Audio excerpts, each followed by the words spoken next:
So hello everyone and welcome to this week's Armagh Astrobytes, where we take astronomy and break it down into bite-sized chunks.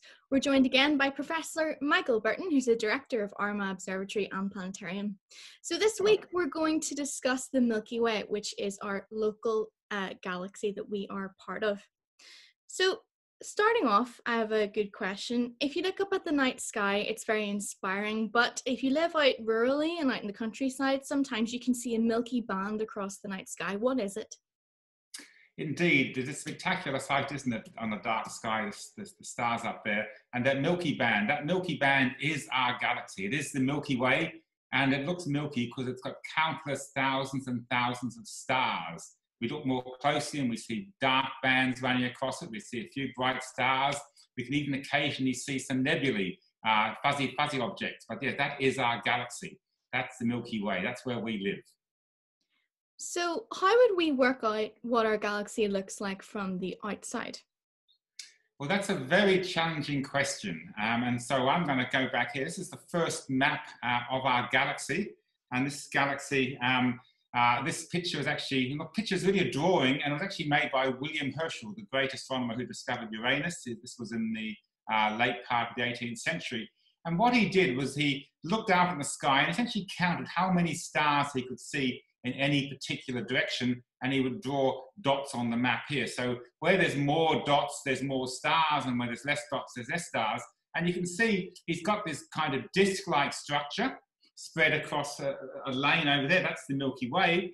But he's also put the sun very much at the center of this, because that, from him, he could see the disk going in all directions. So this was the first attempt to make a map of the galaxy, but in fact we know it's actually not right. But it was certainly a good start, and some of the elements of what he's shown are actually correct. So what does our galaxy actually look like if we could see it from the outside? So I've now put a picture up of that view, but this is now, of course, it's a sketch. We can't actually go outside and see it, but this is what we think our Milky Way looks like, at least if it's seen edge on.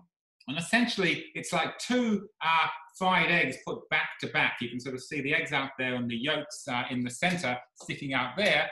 And there's this lane, this dark lane in the center, which is, and with stars around it. And that's the band, the Milky White band that we see running across the sky. But we, of course, are inside that. In fact, we're not at the center. We now know that Herschel's map was wrong because he didn't know about the concept of interstellar dust, which actually blocks our view and stops us seeing to the center. But we can see a band across the sky. Most of the stars lie in that, but in fact around it there's a great halo.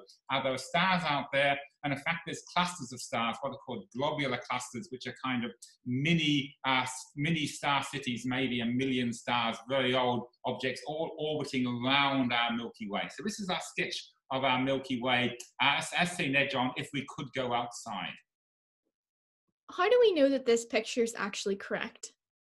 And that again is a challenging question because, let's say, we are in the middle of this galaxy. How we can't go outside, but we can turn our gaze to other wavelengths. And I said that Herschel couldn't see the whole galaxy because in the optical you get blocked out by dust.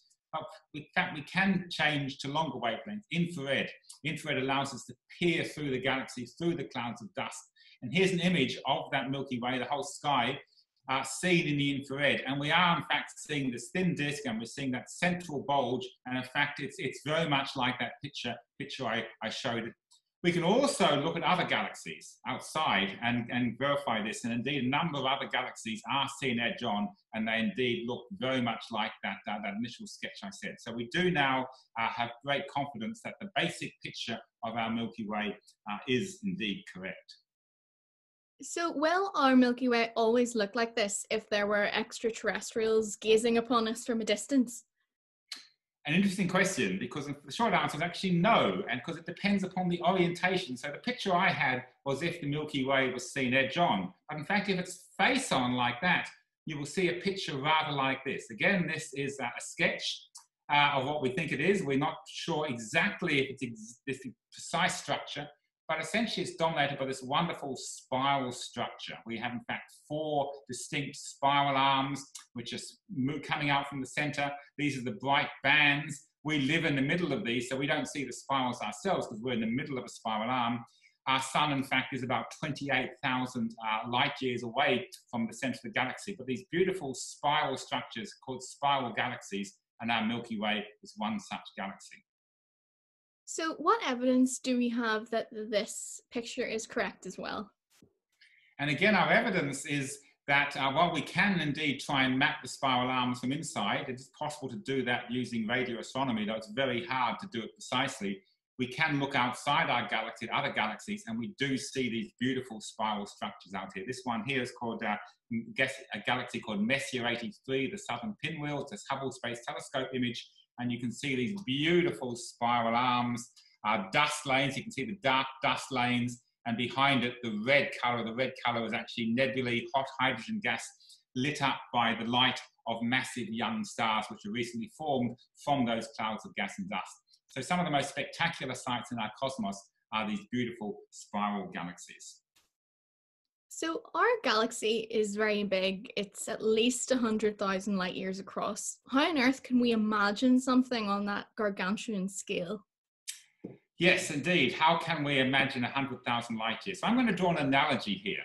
So we're going to take our entire solar system and we're going to take it and assume it's the size of a grain of salt. So I'm just going to pour out some salt and pick up a grain. You can probably barely see that, but I've got a grain here. Imagine it's about 2 millimeters across. So we're going to have the entire solar system out to weigh out what's called the Kuiper belt. If you remember the Kuiper belt from our early astrobytes, it's an outer collection of proto-objects which didn't form planets way beyond the orbit of Pluto.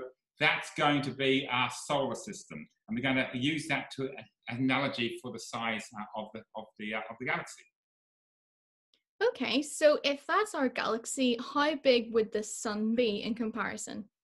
So the solar system is a grain of salt. So our sun, we think it's very big, but in fact our sun on that size scale would in fact be about the size of a virus. Oh my goodness. And dare I ask what size our own planet would be on this scale?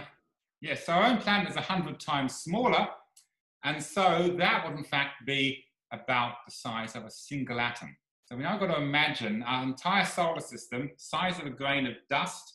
We've got the sun in the center, the size of a virus. We're now going to think about the galaxy. Wow, okay. So our galaxy in this scale, what size would it be? Well, interestingly enough, it's about the size of County Armagh, where we come from here in the Armagh Observatory and Planetarium. The County Armagh is about 30 by 45 kilometers across. In fact, it's not actually spherical. It's actually a kind of disc-like structure, if you see over there. And on this scale, with the solar system being the size of a grain of salt, then County Armagh would be about the size of our galaxy, would you believe? Wow. And if our galaxy is Armagh, how would the stars be spread about within the galaxy? So we're now going to take my analogy further. I'm going to pick up a second grain of salt. So just pour it out here, pick it up in my other hand. So I've now got 2 grains of salt. They represent 2 solar systems. Think of that. So in the middle of this grain of salt is a star. That star is about the size of a virus. The whole solar systems are about the salt grain itself. Each star is going to be separated by about 1 meter on average. So about holding my hands about here. And there's going to be 100,000 million of these grains of salt spread out over a region about the size of County Armagh and spreading up about 500 meters above the ground. So that's going to be our Milky Way, 100,000 million grains of salt over County Armagh. Oh my goodness, the scale of our own galaxy is so huge, and it's not even the largest galaxy that we know of. It's incredible. That's right, indeed. We're just one small part of an immense universe, but at least that gives you some idea of the immensity around us and our tiny, tiny part of it. Thank you for explaining that, especially with the grain of salt. It really helped you kind of visualize it. When you talk about things being 100,000 light years across, it's very abstract. So it's great to be able to see things and brought down to a scale. And very conveniently, the scale is about the same size as Armagh, which suits us very well at the planetarium. It does indeed. So thank you very much, Michael, for taking me through that and explaining all about our Milky Way galaxy. I hope everyone at home enjoyed it, and stay tuned for more Astrobytes next week.